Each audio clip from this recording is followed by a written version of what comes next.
कालिठारू गड़ब कटक भुवनेश्वर मध्य बस केवल सरकारी कर्मचारी निमंते उद्दिष्ट ए बस रे भड़ा बाबद 30 टंका आदाय करा बोझ उपरे ललिताबिड़ा भली साधारण जनता उपरे सरकार करिसेंती दुईगुणित बस भड़ार प्रहार।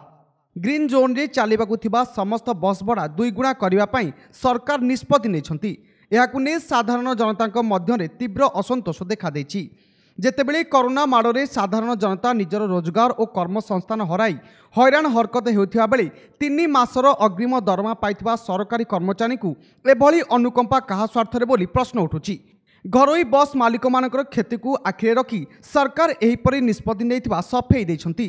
प्रवासी ओडिया तथा सरकारी कर्मचारी कोटी कोटी टंका व्यय करुवा सरकार एही क्षतिभार को साधारण जनता मुंडरे काहेकि लदी देउछंती ताहा एबे प्रश्नवाची सृष्टि करिछि।